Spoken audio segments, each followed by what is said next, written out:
guys, what's up? It's Joseph the Realtor, and I'm back with another out-of-office training for our Prestige Property Group agents. This one's a brand new construction, and we're kind of going over brand new construction from the ground up. I want our agents to know exactly how to help their clients and walk them through the process of buying a brand new home in New Jersey. And if you're a realtor and you're a licensed realtor and you're satisfied with regular trainings, you should come check out our trainings, especially these out-of-office trainings, because I guarantee you there's no brokerage doing it like us.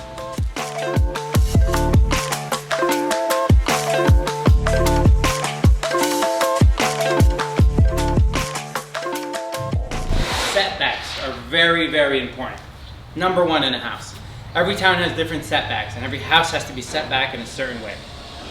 This house, the corners, the setbacks are from the corners. So there's one corner of the house, the other one's over there, that one's over there. Obviously, those setbacks have to be set back a certain degree from the property line.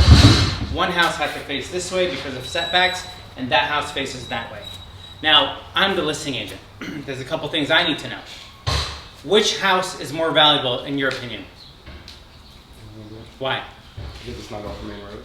It's not facing the main road. Exactly. But if this was not a main road, this would be more valuable because it's a corner lot. He tried everything in his power to get this house to face this way. They said no. They said, you want to build two houses here? No problem, but it's got to face that way.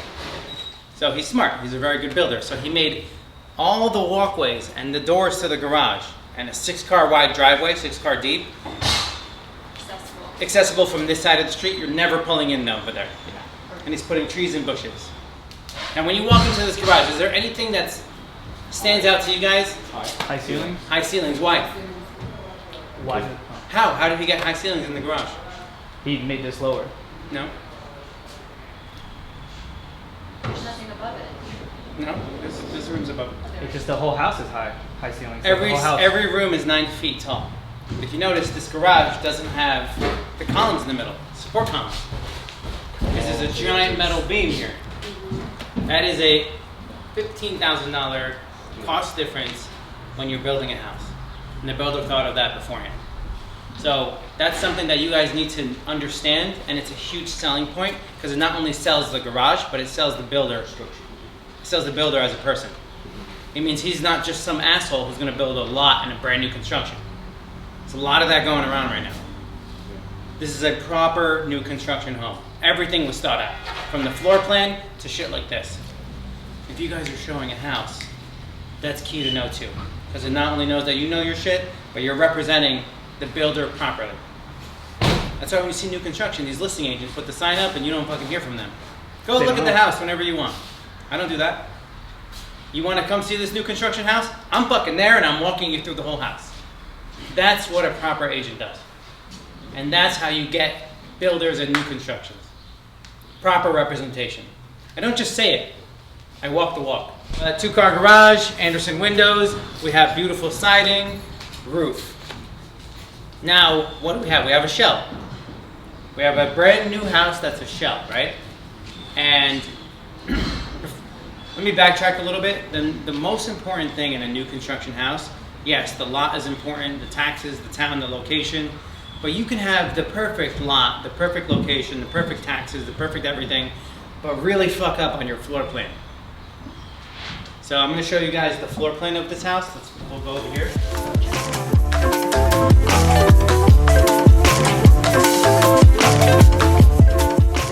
In every brand new construction, there's a couple things that you guys should pick up on from a quality builder. A, look how clean this is. You ever gone to new construction? It's a fucking mess. See the kitchen plans over there?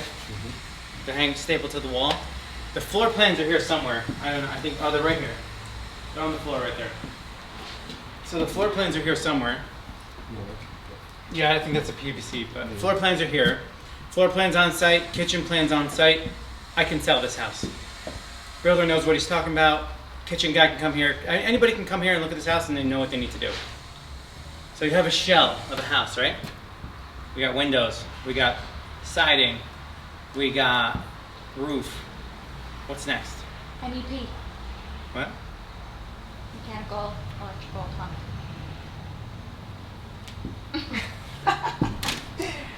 Mechanical, electrical, plumbing, and all that is done at the same time. So mechanical, HVAC, electrical for the whole house, and plumbing. You can do all that together. Usually plumbers, electricians, and HVAC guys, they don't like to work in the house at the same time. So the electrician comes in, does his thing, takes about 2 to 3 days. This is a big house. This is 4,000 square feet. So yeah, 4 days. Plumber, same thing. He's doing this for 5 bathrooms here, 5-6 days. It depends on how many guys he has. HVAC guy really is like a couple of days. HVAC guy is kind of 2 parts. This is really important for you guys to know, because you ever been in a house and the HVAC is pumping like the heat and the AC and it's just not working? There's something called a wait for Devin to come back. When the HVAC guy maps out this house, there's something called a HVAC plan, a ductwork plan. Ductwork plan is very important because it's gonna see all these ducts. See how they're tucked away up there? See where the returns are? Kind of goes over everything.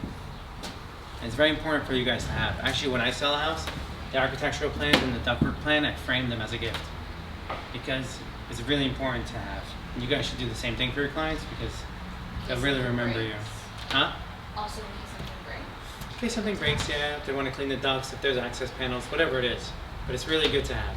What's the cost difference between just doing insulation and then Insulating spray? this whole house, spray foam. Depends how many inches of spray foam you do. I would say 10,000 if you do that combo for a regular size house. This house maybe 20,000, 30,000. Depends on if you do the roof too. A lot of times people will do a spray foam insulation on only the roof. And the reason being is the sun hits the roof directly. So if it hits the roof directly, what happens is your house thinks that the house is hotter than it really is, and the cooling system takes forever to cool. Now, is there a specific area of the house that you would kind of say, yeah, you know what, I don't really need to spray? The whole house. The most important are the exterior walls and the roof. You don't need to spray foam. Yeah, that's what I mean. Yeah, insulation. I would spray foam between the garage though, for fireproof. This has to be a fireproof sheetrock and all that stuff, but it's good to do all this. So really the spray foam is literally just to stop, like, It's like a seal. from all the It elements seals it all outside. in. Okay. Yeah. So anything inside is fine, it's really just for the outside. Yeah, it's like nailing 2 pieces of wood together versus putting glue and nail. It's just extra, and it fills in any spaces. So you insulate the house, whatever you choose is fine. You actually have to have an insulation inspection. So they check the insulation. It's a whole separate inspection. It's fine. After that, what do you do? Sheetrock up the drywall. Drywall sheetrock. Perfect. What happens when you guys? How much is it to sheetrock a house like?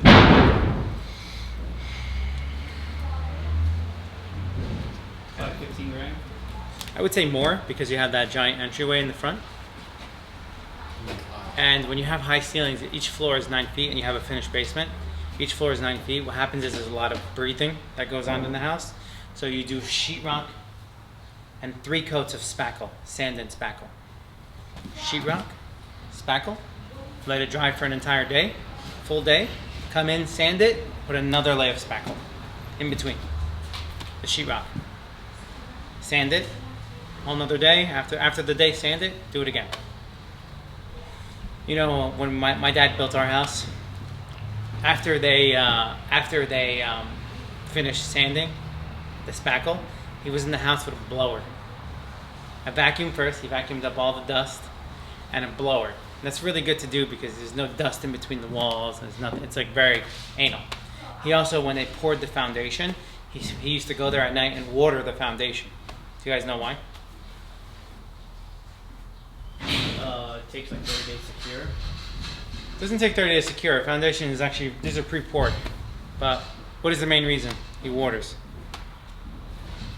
Because what happens with water on a house, if a house is sitting on a lot and it rains for like a month, what happens on a brand new construction? So Settlement. So I guess his goal before the framing was done to get the foundation to settle into place as much as possible so that there's not as much movement. You usually feel that movement 6 months after a new construction. Yeah. So that's why whenever you buy like a new townhouse from like Pulte or all these new construction companies, 6 months clause, they come in and respackle and paint some spots. because you're going to see cracks in the foundation. You're going to see cracks in the headers. You're going to see cracks in those. Very common. It's poured concrete. These are called superior walls. They're insulated already and they're pre-studded. Now, if you guys notice, this room is big, right? Nice and open. What is the reason for that? Same reason as the garage. You just have to see it. Do you see it? The steel. There's a steel beam. Yeah, going across. Goes right there, and these are the supports right here. 1, 2, 3. Do you see how smart the supports are? One's right by the stairs, because this is going to get sheetrocked anyway. The other one's right by the closet. So he's using the door closets, this is a closet, as support for the basement, so that the rest of it's open. How fucking great is that? And then that he just built around it, right? Boxed it out. He literally boxed all the columns out so you don't see them. So when this basement's finished, you won't be able to tell that there's any columns. Also 9-foot ceilings, but he went a step further, and this is all called slim ductwork. You see it, how it's like round, oval shape almost, as opposed to the old school you ever see in the house, the big fucking squares. It's called slim ductwork. It's very good. It's more efficient, it's slimmer. You see how we're in the first floor right now? We see sunlight from outside. That's another reason why spray foam insulation is great, because it seals all that up. This is just insulation. Because think about it.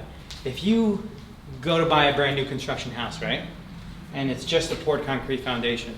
The builder didn't care to put what you're going to do after you buy it. Most people deliver you an unfinished basement. They don't give a shit. Yeah. What you have to do is frame it, then insulate it, and then sheetrock it. You're skipping 2 steps here. Yeah. It's great. So very, very key. Guys, I promise you, if you guys walk through a new construction and know the things that you know here, you're going to stand out above every other realtor. There's a lot of people that talk shit and say it's super easy and he's lucky, but I have the knowledge, and that's why I sell so much. And that's why builders trust me, people trust me. I get these listings because I know what I'm talking about. I put in the time to know. It's key.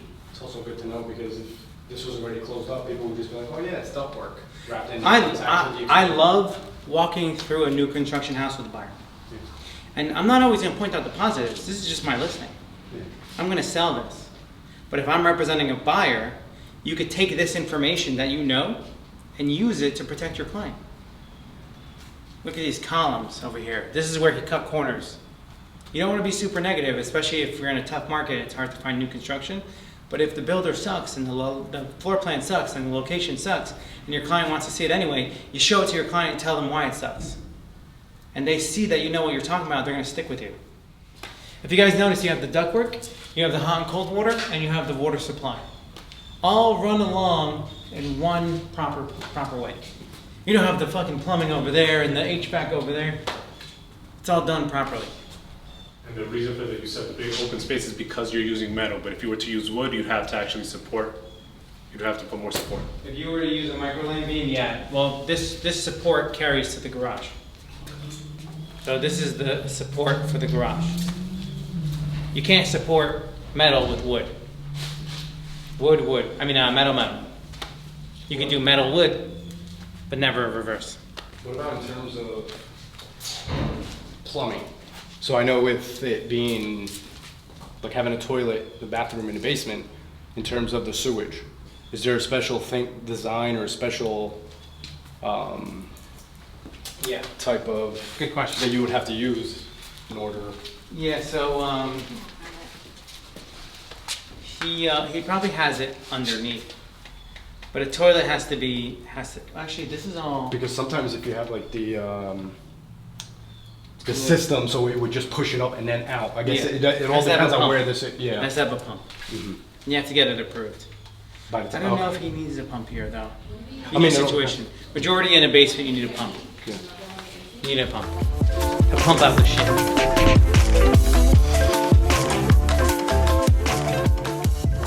All right, guys, just got done doing this new construction training for these prestige agents behind me.